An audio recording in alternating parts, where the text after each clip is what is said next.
الحمد لله رب العالمين والصلاة والسلام على سيد الأنبياء والمرسلين وعلى آله الطيبين الطاهرين ما بعد فأعوذ بالله من الشيطان الرجيم بسم الله الرحمن الرحيم دوسرے پارے کا پہلا رکوع چل رہا ہے۔ آیت نمبر 144 تک ہم نے مکمل کر لی ہے تفسیر، جس کے آخری کلمات یہ تھے وَمَا اللَّهُ بِغَافِلٍ عَمَّا تَعْمَلُونَ، اور اللہ تعالی غافل نہیں ہے جو کچھ اعمال تم کرتے ہو، یعنی تم سب جو بھی اعمال کرتے ہو اللہ تعالیٰ اس سے باخبر ہے، اس سے غافل نہیں ہے۔ اب اس میں دو قرأتیں ہیں، یہ تا کے ذریعے بھی پڑھا گیا ہے تعملون، اور یا کے ذریعے بھی پڑھا گیا ہے یعملون۔ اگر تعملون کہیں گے تو اس کا مخاطب مسلمان ہوں گے، مؤمنین ہوں گے۔ بالتائی ایہا المؤمنون من امتثال امرہ، ٹھیک ہے، یعنی کہ جب تعملون کہیں گے تو اس کا مطلب یہ ہوگا کہ اے مسلمانوں، تم جو بھی اعمال کر رہے ہو اللہ اس سے غافل نہیں ہے، یعنی کہ قبلہ کی تبدیلی کا جو حکم دیا گیا تھا تم نے اس حکم پر عمل کر کے دکھایا، امتثال من امتثال امرہ، یعنی اس حکم کو تم نے مضبوطی سے تھام لیا، تو یہ عمل سے اللہ تعالی غافل نہیں ہے۔ اور اگر یعملون یعنی یا سے اگر پڑھیں گے غائب کا صیغہ، تعملون جو ہے اصل میں حاضر کا صیغہ ہے سیکنڈ پرسن پلورل کے لیے، اور یعملون جو ہے یہ تھرڈ پرسن پلورل کے لیے استعمال ہوتا ہے۔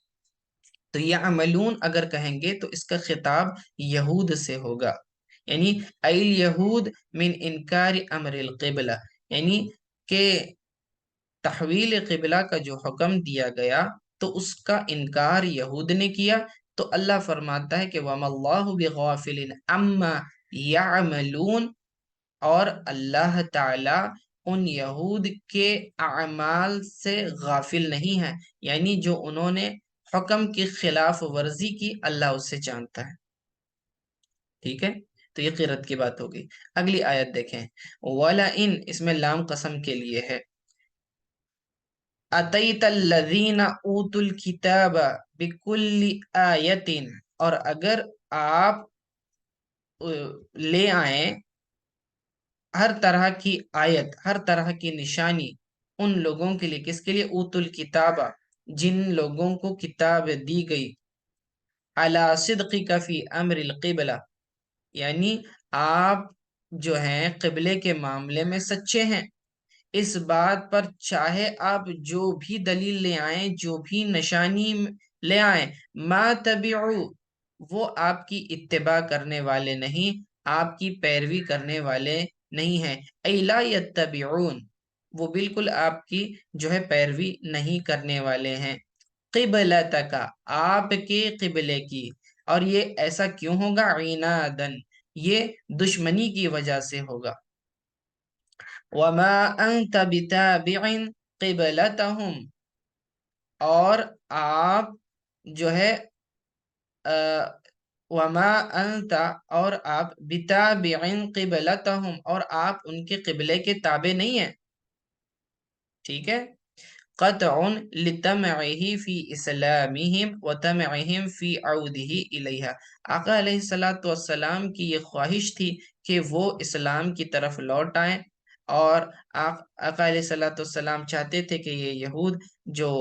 پہلے ہمارے ساتھ تھے تو وہ دوبارہ اپنے دین پر لوٹ آئیں، یعنی ہماری پیروی دوبارہ کرنا شروع کریں۔ لیکن انہوں نے جب دیکھا کہ مسجد بیت المقدس سے انہوں نے رخ پھیر کر کعبے کی طرف کر لیا تو وہ ایڑیوں کے بل پیچھے چلے گئے۔ ایڑیوں کے بل پیچھے جانے کا مطلب اپنے کفر کی طرف لوٹ گئے، ٹھیک ہے۔ تو اسی لیے آقا علیہ السلام چاہتے تھے کہ وہ دوبارہ یہ صحیح حق بات کی طرف آئیں، تو اللہ فرماتا ہے وَمَا أَنْتَ بِتَابِعٍ قِبْلَتَهُمْ،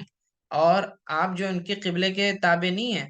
وَمَا بَعْدُهُمْ بِتَابِعٍ قِبْلَةَ بَعْدٍ، اور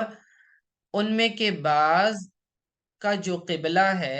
وہ ان کے قبلے کے بھی تابع نہیں ہے۔ وما بعضهم، اور ان کے جو بعض لوگ ہیں، بتابعین، تابع ہیں، قبلۃ بعد، بعض بعض کے تابع ہیں قبلے میں، یعنی ایل یہود قبلۃ النصارى وبالعکس، یعنی کہ یہود اور نصارہ دونوں جو ہیں قبلے کے اندر کیا ہیں، تابع ہیں ایک دوسرے کے۔ وَلَئِنِ اتَّبَعْتَ أَهْوَاءَهُمْ، اور اے مخاطب، یعنی جس سے بات کی جا رہی ہے، اے مخاطب اگر تو نے اتباع کی ان کی خواہشات کی، یعنی کہ التی یدعونک الیہا، یعنی جس کی طرف وہ تمہیں دعوت دے رہے ہیں، بلا رہے ہیں، من بعد ما جاءک من العلم، بعد اس کے کہ تمہارے پاس علم آ گیا، تیرے پاس علم آ گیا، یعنی اللہ تعالیٰ نے اے حبیب صلی اللہ علیہ وسلم آپ کی طرف وحی نازل فرما دی ہے، اس وحی کے آ جانے کے بعد، اس علم کے آ جانے کے بعد اگر کوئی خواہشات کی پیروی کرتا ہے، یعنی اپنی منمانی کرتا ہے، یا یہود و نصارہ کی پیروی کرتا ہے، تو فرماتے ہیں انکا اذن لمن الظالمین، کہ بے شک تو ہو جائے گا ظالمین میں سے، یعنی بفرض محال اگر آپ نے بھی اس کی پیروی کر لی، ان یہود کی پیروی کرنے لگ گئے، ان کو فالو کرنے لگ گئے، تو پھر جو ہے آپ بھی ظالموں میں سے شمار کیے جاؤ گے۔ الذین آتیناہم الکتاب، وہ لوگ جنہیں کتاب عطا کی گئی تھی، یعرفونہ، وہ جانتے تھے انہیں، یعنی محمد صلی اللہ علیہ وسلم کو، کما یعرفون ابناءہم، جس طرح سے وہ ان کے بیٹوں کو جانتے تھے۔ اور یہ کیسے ہوا؟ تو بنعتیہ فی کتبہم، کیونکہ اللہ رب العزت نے ان کی کتابوں میں رسول اللہ صلی اللہ علیہ وسلم کی نعت، یعنی ان کے اوصاف کو بیان کر دیا تھا، اور یہود اچھی طرح سے جانتے تھے کہ آخر نبی کون ہوں گے، انہوں نے وہ ساری علامتیں آقا علیہ الصلوۃ والسلام کے اندر دیکھ لی تھی۔ اب یہ دشمنی تھی، عناد تھا، بغض تھا، ہٹ درمی تھی، کہ وہ جو ہے اتنا سارا معلومات ہونے کے باوجود بھی جو ہے آقا علیہ الصلوۃ والسلام پر ایمان نہیں لا رہے تھے۔ تو اللہ فرماتا ہے کہ جنہیں ہم نے کتاب دی وہ اچھی طرح سے جانتے تھے کہ نبی کون ہے، آخری نبی کون ہے، اور اتنی اچھی طرح سے جیسا کہ کوئی اپنے بیٹے کو پہچانتا ہے۔ کوئی بھی شخص اپنے بیٹے کو پہچاننے میں غلطی نہیں کرتا، تو جس طرح وہ اپنی اولاد، اپنی بیٹے کو پہچانتے ہیں، اسی طرح وہ انبیاء کو، یعنی آخری نبی کو پہچانتے تھے، اور نسل در نسل یہ ایک دوسرے کو سکھایا بھی کرتے تھے، بتاتے تھے کہ آخری نبی ایسے ہوں گے۔ تو ان یہود کا بچہ بچہ جانتا تھا کہ آخری نبی کی صفات کیا ہیں۔ قال ابن السلام، حضرت عبداللہ ابن سلام رضی اللہ تعالی عنہ، یہ یہودی عالم تھے، پہلے یہودی تھے، بعد میں انہوں نے اسلام قبول کیا، تو وہ فرماتے ہیں لقد عرفتہ حین رأیتہ کما اعرف ابنی، کہتے ہیں کہ میں نے جس وقت، جس لمحہ آقا علیہ الصلوۃ والسلام کو دیکھا، اسی وقت میں نے انہیں پہچان لیا کہ وہ آخری نبی ہیں، کما اعرف ابنی، جیسا کہ میں اپنے بیٹے کو پہچانتا ہوں۔ ومعرفتی لمحمد اشد، اور کہتے ہیں کہ رسول اللہ صلی اللہ علیہ وسلم کی معرفت مجھے اپنی اولاد سے بھی زیادہ ہے۔ تو حضرت عمر رضی اللہ تعالیٰ عنہ نے سوال کیا کہ اے عبداللہ، یہ کیسے کہ تم یہ کہتے ہو کہ معرفت رسول جو ہے وہ معرفت اولاد سے بھی بڑھ کر تمہارے نزدیک کیسے ہے؟ تم اتنی اچھی طرح سے کیسے پہچانتے ہو؟ حالانکہ اولاد سب سے قریب ہوتی ہے، جسم کا حصہ ہوتی ہے، تو لوگ اسے پہلے آسانی سے پہچان لیتے ہیں۔ تو حضرت عبداللہ بن سلام رضی اللہ تعالیٰ عنہ نے جواب دیا، فرمایا کہ دیکھیں، نبی علیہ الصلوۃ والسلام کا آخری نبی ہونا، ان کی صفات ہم پر واضح تھی ہماری کتاب کے ذریعے، اور وہ جھوٹ نہیں تھا، یہ اللہ کی کتاب تھی، تو پھر ہم نے اس کو اچھی طرح سے پہچان لیا تھا۔ لیکن اس میں تو کوئی شک نہیں، لیکن اگر کسی کی اولاد ہو تو اس میں اس بات کا شک ہو سکتا ہے کہ اس کی عورت نے جو ہے بدفعلی کی ہو، جس کی وجہ سے وہ زنا کی مرتکب ہوئی ہو اور اس کی اولاد میں شک پیدا ہو گیا ہو۔ تو کہتے ہیں کہ یہ شک کی گنجائش آقا علیہ الصلوۃ والسلام کے پہچاننے میں نہیں ہے، لیکن اولاد کے پہچاننے میں ہے۔ اسی لیے فرمایا وہ معرفتی لمحمد اشد، کہ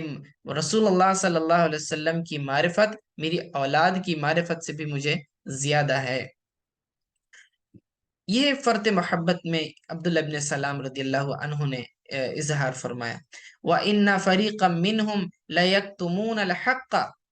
اور بے شک ان میں کا وَإِنَّ فَرِيقًا مِّنْهُمْ، اور بے شک ان میں سے ایک فریق، ایک گروہ ایسا ہے، لَيَكْتُمُونَ الْحَقَّ، جو حق کو چھپاتا ہے۔ کتم یکتم کا معنی ہوتا ہے چھپانا۔ لَيَكْتُمُونَ لام تاکید، لَيَكْتُمُونَ ضرور وہ لوگ جو ہے بے شک کیا کرتے ہیں، وہ حق کو چھپاتے ہیں۔ حق سے مراد یہاں پر نعت رسول صلی اللہ علیہ وسلم ہے، یعنی رسول اللہ صلی اللہ علیہ وسلم کی صفات کو چھپاتے ہیں۔ وَهُمْ يَعْلَمُونَ، حالانکہ وہ اچھی طرح سے جانتے، یعنی کہ جانتے بوجھتے آقا علیہ الصلوۃ والسلام کی صفات کو اپنی کتابوں سے چھپاتے ہیں۔ ھذا الذی انت علیہ، تو اللہ فرماتا ہے الحق، بے شک یہ حق ہے، ٹھیک ہے، بے شک یہی حق ہے، یعنی یہی حق والا راستہ ہے جس کے اوپر آپ ہیں۔ کائن من ربک، آپ کے رب کی طرف سے۔ فلا تکونن، پس آپ نہ ہو جانا، من الممترین، شک کرنے والوں میں سے، یعنی کہ ممترین سے مراد الشاکین فیہ، یعنی اس معاملے میں، یعنی یہ جو قبلہ تحویل قبلہ ہوا، اس معاملے میں بالکل کوئی شخص شک میں نہیں پڑنا چاہیے، کیونکہ یہی اللہ کی طرف سے حق ہے۔ ای من ھذ النوع، یعنی اس قسم کے جو احکام اللہ فرما دیتا ہے۔ فہو ابلغ من ان لا تمتر، دیکھیں کہ فعل امر یعنی کسی چیز کا حکم دینا، اور فعل نہیں کسی چیز سے منع کرنا۔ کہتے ہیں کہ اگر کہتے کہ لا تمتر، تو شک والا نہ بن، ای لا تشک، تو شک مت کر۔ لا تمتر کا معنی کہ تو شک مت کر، یہ بھی کہہ سکتے تھے، لیکن اللہ نے کیا فرمایا، فلا تکونن من الممترین، تو تم شک کرنے والوں میں سے نہ ہو جانا۔ یہ جو کہا تو یہ زیادہ بلیغ ہے، کہتے ہیں کہ یہ زیادہ فصیح اور بلیغ ہے لا تمتر کے مقابلے میں، ٹھیک ہے۔ اب وہ فصاحت اور بلاغت کے جب ابواب آپ پڑھیں گے تو آپ کو سمجھے گا کہ بلیغ میں ابلغ کیا ہوتا ہے۔ خیر، یہاں پر پہلا رکوع مکمل ہوتا ہے دوسرے پارے کا۔ اب دوسرا رکوع شروع ہو رہا ہے۔ وَلِكُلٍّ وِجْهَةٌ، اور ہر امت کے لیے، پچھلی سابقہ امتیں جو گزری ہیں، وجہتن، اللہ نے قبلہ مقرر کیا ہوا تھا، یعنی قبلہ ہے۔ وَلِكُلٍّ، اب دیکھیں براہ راست وَلِكُلٍّ وِجْهَةٌ لکھا ہوا ہے آیت میں، یعنی کہ ہر ایک کے لیے قبلہ ہے۔ تو یہ ہر ایک سے مراد کون؟ امتیں ہیں، من الامم۔ وَلِكُلٍّ وِجْهَةٌ، ہر ایک امت کے لیے قبلہ مقرر کیا گیا۔ ہوا مولیہا، جو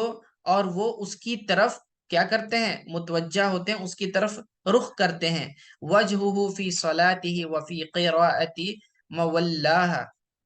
ٹھیک ہے، تو ایک قرأت میں مولاہا بھی پڑھا گیا ہے، یہ دوسری قرأت ہے، تو وہ اس کی طرف رخ کرتے ہیں۔ فاستبقوا الخیرات، بس تم جو ہے نیکی کے کاموں میں بڑھ جاؤ، آگے بڑھو۔ ای بادروا الی الطاعات وقبولها، یعنی اللہ تعالیٰ کی اطاعت میں اور اس کی قبولیت کی طرف جو ہے تم سبقت لے جاؤ، آگے بڑھو۔ فاستبقوا کا معنی سبقت لے جانا، آگے بڑھنا، ٹھیک ہے۔ خیرات خیر کے کاموں کی جمع ہے، تو نیک کام سے مراد اللہ تعالیٰ کی اطاعت ہے۔ فاستبقوا الخیرات، تو تم نیکیوں کے کاموں میں سبقت لے جاؤ۔ اینما تکونوا، تم جہاں کہیں بھی ہو اے مومنو، یأتی بکم اللہ جمیعا، اچھا یہ جمع کا صیغہ جو ہے کامن ہے۔ اینما تکونوا، تم جہاں کہیں بھی ہو، یاتی بکم اللہ جمیع، اللہ تعالیٰ تمہیں جمع کر دے گا، یجمعکم یوم القیامہ، یعنی قیامت کے دن اللہ تعالیٰ تم تمام کو جو ہے جمع کر دے گا، چاہے موت تمہیں کہیں بھی آئے، مر کر چاہے مٹی بنو، قبر کے اندر تمہیں دفنا دیا جائے، یا شیر تمہیں کھا لے، یا پانی کے اندر تم ڈوب جاؤ، یا تمہیں جلا کر تمہاری راکھ کر دی جائے، یا پرندے تمہیں نوچ نوچ کر کھائیں،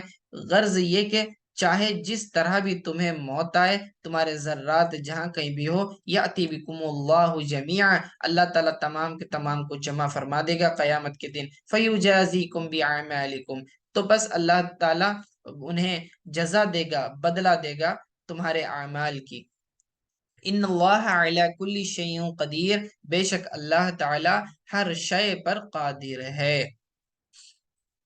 اب یہ جو آیت میں فرمایا ہے فاستبقوا الخیرات، نیکی کے کاموں میں سبقت لے جاؤ، تو یاد رکھیں کہ ایک ہوتا ہے نیک کام کا کرنا، دوسرا ہے نیک کام میں سبقت لے جانا، یعنی کہ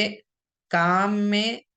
جو ہے انیشیٹو لینا۔ فاستبقوا الخیرات مطلب انیشیٹو لینا اچھے کاموں میں۔ مثال کے طور پر مان لیں کہ تمام لوگ بیٹھے ہوئے ہیں اور اعلان ہوتا ہے کہ آپ جو ہیں اللہ تعالیٰ کی راہ میں خیرات کریں، تو اس میں جو شخص پہلے انیشیٹو لے گا، جو پہلے آگے بڑھ جائے گا، اس کو زیادہ ثواب ملے گا بنسبت دوسروں کے۔ مان لیں کہ ایک شخص کھڑا ہوا اور اس نے خیرات صدقات وغیرہ کیے، پھر اس کے بعد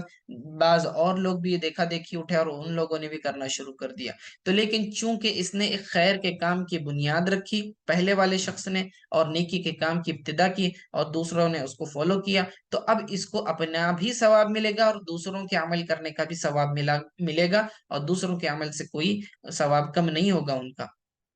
تو فاستبقوا الخیرات سے مراد نیکی کے کاموں میں سبقت لے جانا ہے، بڑھ چڑھ کر حصہ لینا ہے، انتظار نہیں کرنا کہ کوئی اور کرے تو پھر میں کروں، بلکہ خود انیشیٹو لے کے سب سے پہلے آگے بڑھ جانا ہے۔ مثال کے طور پر آپ چاہتے ہیں کہ کوئی شخص عالم بنے، آپ چاہتے ہیں کہ آپ کی اولاد نیک بنے، متقی بنے، پرہیزگار بنے، نمازی بنے، عالم بنے، تو آپ کیا کرتے ہیں؟ اپنی اولاد کو تربیت کرنا شروع کر دیتے ہیں، پڑھاتے ہیں۔ لیکن فاستبقوا الخیرات کا تقاضا تو یہ ہے کہ آپ خود پہلے عالم بنے، آپ نیک بنے، آپ متقی بنے، آپ پرہیزگار بنے، نیکی کے کام میں پہلے آپ سبقت لے جائیں، آپ کی اولاد تو پھر خود بخود آپ کو فالو کرے گی۔ وَمِنْ حَيْثُ خَرَجْتَ، اور جہاں کہیں بھی تم نکلو، یعنی کہ سفر میں، لسفرن، فولی وجہک شطر المسجد الحرام، تو آپ اپنا رخ مسجد الحرام کی سمت ہی کریں، یعنی کہ کعبۃ اللہ کی سمت میں ہی آپ اپنا چہرہ کریں، یعنی کہ اگر آپ سفر میں ہوں یا حضر میں ہوں، مقیم ہوں یا مسافر ہوں، دونوں صورتوں میں آپ نے کعبے کی طرف رخ کر کے نماز پڑھنی ہے۔ وَإِنَّهُ لَلْحَقُّ مِن رَبِّكَ، اور یقیناً یہ چیز آپ کے رب کی طرف سے بالکل درست ہے۔ وَمَا اللَّهُ بِغَافِلٍ عَمَّا تَعْمَلُونَ، دوبارہ وہ آیت کہ اور اللہ تعالیٰ آپ کے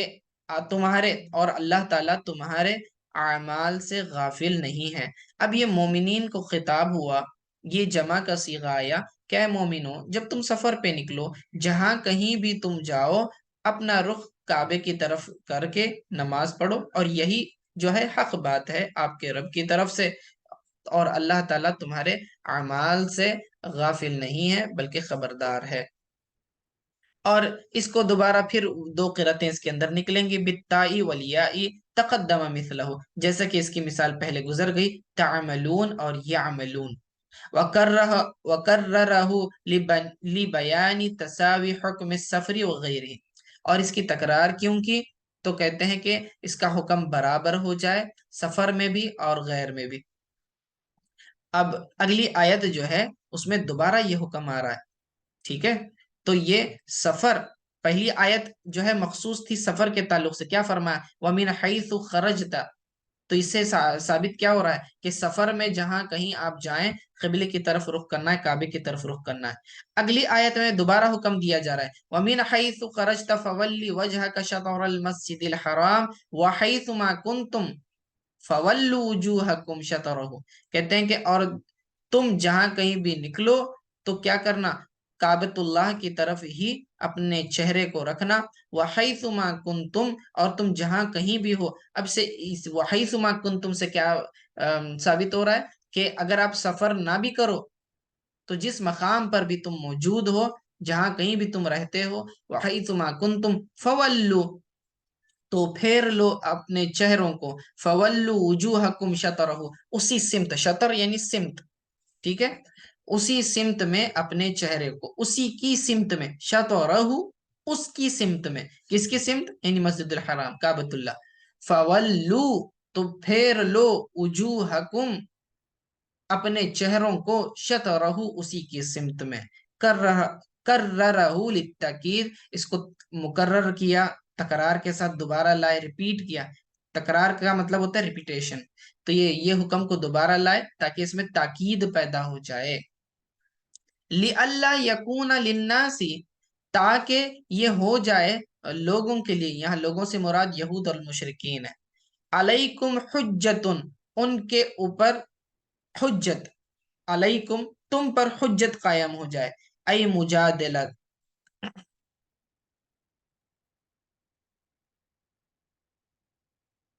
ٹھیک ہے، فی التولی الی غیرہ لتنتفی مجادلتهم لکم من قول الیہود یجحد دیننا ویتبع قبلتنا،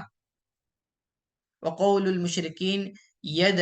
یدعا ملت ابراہیم ویخالف قبلتهم۔ اچھا، تو دیکھیں، یہود کا ایک قول تھا، یہود کہتے کہ دیکھو یہ دین میں ہمارے ساتھ جھگڑتے ہیں، یجحد دیننا،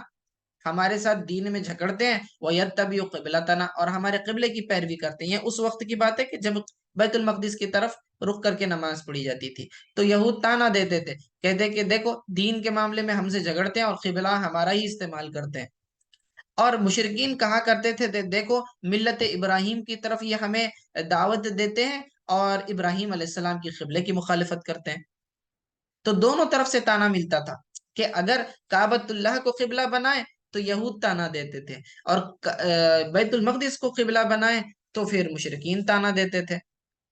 تو اللہ نے فرمایا تاکہ یہ تمہارے لیے حجت ہو جائے، یعنی دلیل بن جائے، اور یہ لوگ تانا دینا بند کرے، لِأَلَّا يَكُونَ لِلنَّاسِ عَلَيْكُمْ حُجَّةٌ، تم پر یہ حجت قائم ہو جائے، إِلَّا الَّذِينَ ظَلَمُوا مِنْهُمْ، بے شک وہ لوگ جنہوں نے ظلم کیا ان میں سے، یعنی بالعناد، دشمنی کی وجہ سے، فَإِنَّهُمْ يَقُولُونَ، کیونکہ وہ لوگ کہتے تھے، مَا تَحَوَّلُوا إِلَيْهَا إِلَّا مَيْلًا إِلَى دِينِ آبَائِهِ، والاستثناء متصل، والمعنى لا يكون لأحد عليكم کلام الا کلام هؤلاء۔ اچھا، تو ان کا قول یہ تھا، الا الذين ظلموا منهم، بے شک وہ لوگ جنہوں نے ظلم کیا ان میں سے، یعنی کہ دشمنی اختیار کی،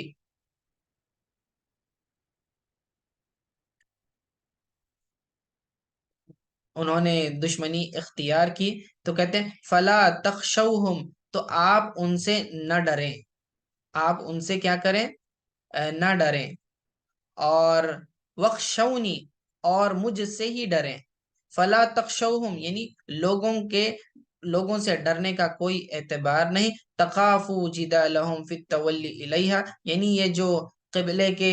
رخ کرنے کے معاملے میں تم سے جھگڑ رہے ہیں، اس میں آپ کو پریشان ہونے کی ضرورت نہیں ہے، فلا تخشوہم، تو آپ ان سے نہ ڈریں،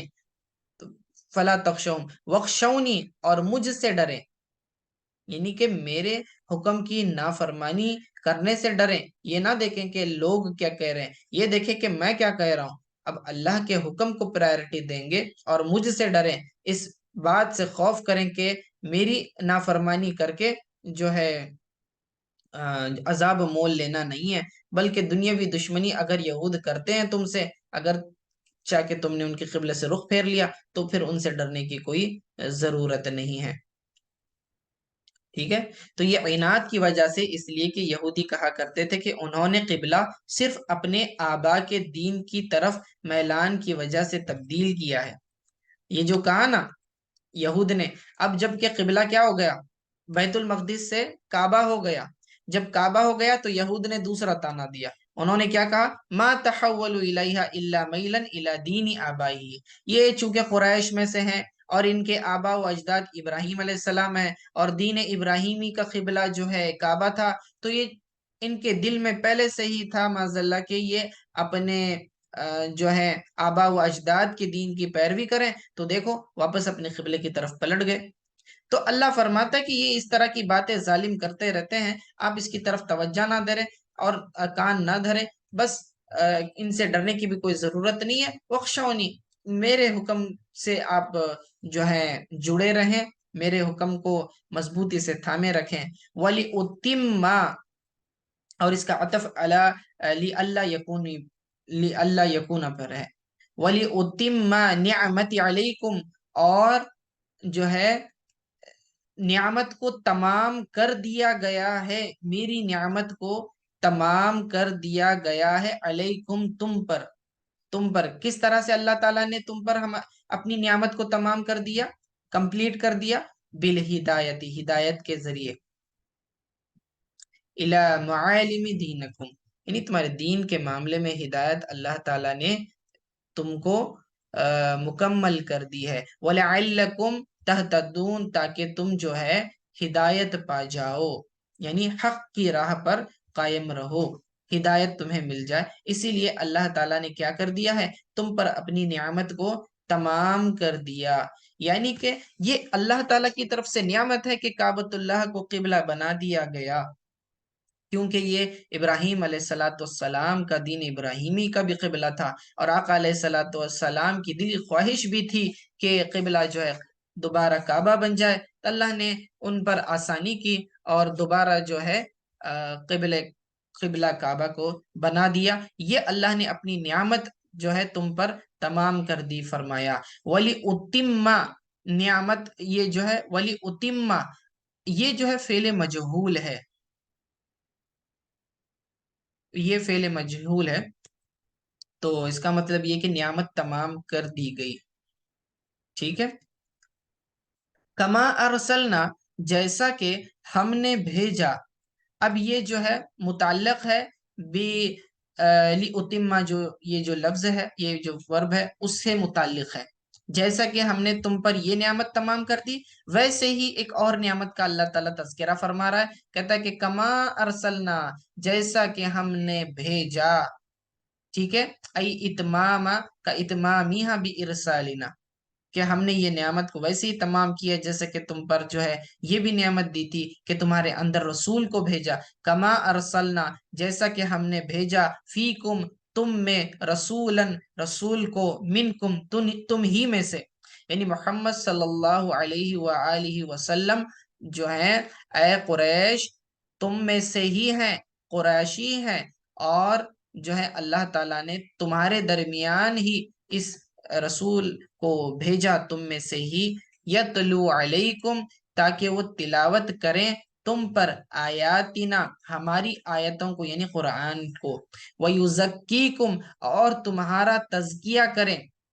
یطہرکم من الشرک، یعنی کہ تمہیں شرک سے پاک کریں، تمہارے نفوس کا تزکیہ کریں، تمہارے دلوں سے ہر قسم کی قباحت کو دور کر دیں، پاکیزہ کر دیں، وَيُعَلِّمُكُمُ الْكِتَابَ، اور تاکہ تمہیں جو ہے کتاب کا علم سکھائیں، یعنی کہ قرآن کا علم سکھائیں، وَالْحِكْمَةَ، اور تمہیں حکمت سکھائیں، حکمت سے مراد ما فیہ من الاحکام، یعنی اس کے جو احکام ہے وہ سکھائیں، اور ایک قول ہے کہ حکمت سے مراد جو ہے جو احکام دیے گئے وہ کیوں دیے گئے یا اس کا ریزن کیا ہے، تو وہ حکمت سکھائی گئی، یعنی کس حکم کا کیا فائدہ ہے یہ سکھایا گیا۔ اور حکمت کا ایک معنی یہ ہے کہ حکمت کا معنی جو ہے اس سے مراد سنت ہے، سنت رسول صلی اللہ علیہ وسلم، کیونکہ اس کا عطف جو ہے یعلمکم الکتاب پر ہے نا، تو کتاب بھی سکھائے اور حکمت بھی سکھائے، تو حکمت وزڈم کو بھی کہتے ہیں، تو یہ وزڈم اور یہ حکمت یہ اصل میں سنت ہے جو کتاب کے ساتھ اللہ کے رسول صلی اللہ علیہ وسلم نے تعلیم دی، یعنی قرآن بھی سکھایا، حدیث بھی دی تاکہ سنت سمجھ میں آئے۔ وَيُعَلِّمُكُمْ، اور تمہیں سکھایا، ما لم تکون تعلمون، وہ سب کچھ جو تم نہیں جانتے تھے. ٹھیک ہے. علامہ یعلم، اور تمہیں سکھایا، ما لم تکونو، جو کچھ تم نہیں جانتے تھے، تعلمون، جو کچھ تم نہیں جانتے تھے. فذکرونی، پس میرا ذکر کرو. اور ذکر کیسے؟ صلاۃ کے ذریعے، بالصلاۃ والتسبیح ونحوہ، یعنی نماز کے ذریعے اور تسبیح کے ذریعے اور اس جیسا دوسرے طریقے. تو ان چیزوں کے ذریعے تم کیا کرو؟ میرا ذکر کرو. فذکرونی، بس تم میرا ذکر کرو. اللہ رب العزت فرماتا ہے، اور ذکر کرنے کی بہت زیادہ فضائل احادیث میں بھی موجود ہیں، قرآن میں بھی موجود ہیں. تو سب سے بڑا فائدہ تو اللہ نے ذکر کیا، فذکرونی، میرا ذکر کرو، اذکرکم، تو میں تمہارا ذکر کروں گا. قیلا معناہ، کہا گیا ہے کہ اس کا معنی یہ ہے کہ اجازیکم، یعنی کہ میں تمہیں اس کی جزا دوں گا. یعنی تم میرا ذکر کرو، میں اس کا تمہیں بدلہ دوں گا. اذکرکم کا مطلب یہاں پر بدلہ دینا ایک معنی. ٹھیک ہے. دوسرا یاد رکھیں کہ اگر لفظی معنی کریں گے، اذکرکم کا معنی یہ ہوتا ہے میں تمہارا ذکر کروں گا. ایک ترجمہ کرتے ہیں کہ میں تمہارا چرچا کروں گا، یعنی تم میرا ذکر کرتے جاؤ، میں تمہارا چرچا کروں گا. اللہ تعالیٰ جو ہے بندوں کے نام کا ذکر تو نہیں کرے گا جیسے ہم ذکر کرتے ہیں، یعنی تسبیح لی اور کہنے لگے یا اللہ یا اللہ یا اللہ. تو اللہ تعالیٰ ہمارے نام کی تسبیح نہیں کرتا، بلکہ ذکر سے مراد تذکرہ ہے. یعنی کہ بندہ جب اکیلے میں اللہ تعالیٰ کو یاد کرتا ہے، حدیث پاک میں آتا ہے کہ جب بندہ اکیلے میں اللہ تعالیٰ کو یاد کرتا ہے تو اللہ تعالیٰ بھی جو ہے اسے تنہائی میں یاد کرتا ہے. اور جب بندہ مجلس میں یعنی مومنین کے ساتھ بیٹھ کر مل کر ذکر کرتا ہے اور اللہ کو یاد کرتا ہے تو اللہ تعالیٰ اس سے بہتر مجلس میں ذکر کرتا ہے. یعنی کہ فرشتے اور ملائے اعلیٰ جو ہوتے ہیں نا، ان کی مجلس میں اللہ تعالیٰ اس بندے کا تذکرہ کرتے ہیں، چرچا کرتے ہیں کہ دیکھو فلاں بندہ جو ہے میرا ذکر کرنے والا بندہ ہے. تو کہتے ہیں ایک حدیث میں ہے ان دا شیخین، شیخین سے مراد جو ہے امام بخاری اور امام مسلم ہے. تو فرماتے ہیں کہ یہ حدیث قدسی ہے، عن اللہ جو فرمایا حدیث قدسی کو، یعنی اللہ تعالیٰ کا نام بھی جو ہے راوین میں، راوی کے ناموں میں آتا ہے کہ رسول اللہ صلی اللہ علیہ وسلم جس حدیث میں فرما دیں کہ اللہ تعالیٰ فرماتا ہے، اسے حدیث قدسی کہتے ہیں. من ذکرنی، جس نے میرا ذکر کیا، فی نفسی ہی، یعنی اکیلے میں خود، ذکرتہ فی نفسی، تو میں بھی اسے کیا کرتا ہوں، تنہائی میں اس کا تذکرہ کرتا ہوں. ومن ذکرنی فی ملئی، اور جو مجھے جماعت میں ذکر کرے، یعنی کسی محفل میں میرا تذکرہ کرے، ذکرتہ فی ملئی خیر منہ، ذکرتہ، تو میں اس کا تذکرہ کرتا ہوں، فی ملئن خیر من ملئہ، تو میں اس سے بہتر مجلس میں، یعنی اس آدمی کی جو مجلس میں وہ بیٹھا ہے اس سے بہتر مجلس میں کیا کرتا ہوں، اس کا تذکرہ کرتا ہوں. تو آگے اللہ فرماتا ہے وَاشْكُرُوا لِي، اور میرا ہی شکر ادا کرو، یعنی جو نعمت میں نے تمہیں عطا کی ہے، اطاعت کی، تو تم اس پر شکر کرو کہ میں تمہیں اطاعت کی نعمت دے رہا ہوں. اگر اللہ اطاعت کی توفیق نہیں دیتا تو تم فرما برداری نہیں کر پاتے. اور یہ جو نعمت جو اللہ نے فرمایا وَلِأُتِمَّ نِعْمَتِي، کہ اللہ نے تم پر اپنی نعمت کو تمام کر دیا، تو یہ نعمت کو تمام کرنے کا جو ہے مقتضا جو ہے سورہ مائدہ میں بھی اللہ تعالیٰ نے فرمایا ہے، جہاں الیوم اکملت لکم دینکم، کہ آج کے دن میں نے تم پر آج کے دن میں نے تمہارے لیے تمہارا دین مکمل کر دیا. وَأَتْمَمْتُ عَلَيْكُمْ نِعْمَتِي، اور تم پر اپنی نعمتوں کو تمام کر دیا. ٹھیک ہے. تو یہ حجۃ الوداع کے موقع پر یہ آیت نازل ہوئی تھی. تو یہ جو اطاعت کی نعمت دی تم اس پر شکر کرو. وَلَا تَكْفُرُونَ، اور تم جو ہے ناشکری مت کرو. ناشکری کا مطلب معصیت مت کرو، گناہ نہ کرو. تو دیکھو اللہ تعالیٰ کا شکر ادا کرنا یہ ہر بندے پر واجب ہے. ہر نعمت، اللہ تعالیٰ کی بے شمار نعمتیں، اس کو شمار بھی نہیں کیا جا سکتا، لیکن اللہ تعالیٰ کی تمام نعمتوں پر شکر کرنا یہ بندوں پر لازم ہے، اور ناشکری یہ بہت بڑا گناہ ہے، یاد رکھیں. تو اب شکر کس طرح کیا جاتا ہے؟ صرف زبان سے شکر کرنا کافی نہیں ہے، یہ تو اعتراف ہوا سب سے پہلے تو شکر کے درجات میں سے پہلا یہ ہے کہ آپ نعمت کو پہچانیں، اس کے بعد نعمت دینے والے کو پہچانیں، اس کے بعد آپ کو اس بات کا احساس ہو کہ یہ نعمت جو میرے مولا نے، منعم نے مجھے عطا کی ہے، اس میں میری محنت کا کوئی دخل نہیں، میری کوئی قابلیت نہیں، کوئی مہارت نہیں، بلکہ اللہ تعالیٰ نے محض اپنے فضل سے مجھے عطا کی ہوئی ہے۔ ٹھیک ہے، جب بندے کو یہ احساس پیدا ہو جائے گا، پھر اس کے بعد جو نعمت عطا کی اسے صحیح مصارف میں خرچ کرنا، یعنی کہ جو نعمت جس پرپس کے لیے دی ہے وہ انٹینڈڈ پرپس میں ہی اسے استعمال کرنا، اس کے غیر میں استعمال نہیں کرنا۔ مثال کے طور پر یہ جو بدن اللہ تعالیٰ نے دیا ہے، آنکھیں دی ہے، بدن دیا ہے، صحت اور تندرستی دی ہے، تو یہ اس لیے کہ اللہ تعالیٰ کی اطاعت کر سکے، اللہ تعالیٰ کی فرما برداری کرے۔ اگر بندہ اپنی صلاحیتوں کو، اپنے ٹیلنٹ کو اللہ کی عبادت میں اور اپنی قوت کو اللہ تعالیٰ کی عبادت میں استعمال کرتا ہے، اللہ کے کاموں میں خرچ کرتا ہے، تو یہ نعمت کا صحیح استعمال ہوا۔ اور اگر وہ نافرمانی کرتا ہے، گناہ کرتا ہے، ہاتھ دیے تھے لوگوں کی مدد کرنے، صدقہ و خیرات کرنے، تو یہ تو ظلم کرنے لگ گیا، لوگوں کو مارنے پیٹنے لگ گیا، تو یہ ناشکری ہوئی۔ آنکھیں دی تھی کہ تم اچھی چیزیں دیکھو، جو ہے قرآن پاک کی آیتوں کی زیارت کرو، ٹھیک ہے نا، تو لیکن یہ نہ کرتے ہوئے جو خیانت کر رہا ہے، غیر محرموں کو دیکھتا پھر رہا ہے، تو یہ ناشکری ہوئی۔ پیر دیے تھے کہ تم جو ہے چل کر اللہ کی راہ میں چلو، جہاد میں نکلو، حج کے راستوں میں نکلو، نیک کاموں میں آگے بڑھو، لیکن یہ چلنا اس میں نہیں رہا، بلکہ وہ گناہ کی جگہوں پر جا رہا ہے، شراب کے اڈوں پہ جا رہا ہے، جوؤں کے اڈوں پر جا رہا ہے، جہاں جھگڑا فساد ہو رہا ہے وہ لڑنے مڑنے کے لیے آگے جا رہا ہے، تو یہ اللہ تعالیٰ کی نعمت کی ناشکری ہوئی۔ تو غرض یہ کہ وشکرو لی، تم میرا ہی شکر ادا کرو، یعنی میری نعمتوں کا شکر ادا کرنا اطاعت کے ذریعے ہو، ولا تکفرون، اور میری ناشکری نہ کرو سے مراد گناہ کر کے میری ناشکری نہ کرو۔ ٹھیک ہے، تو یہاں پر ہمارا دوسرا رکوع بھی ختم ہو جاتا ہے، دوسرے پارے کا دوسرا رکوع الحمدللہ یہاں پر ہم نے ختم کر دیا ہے۔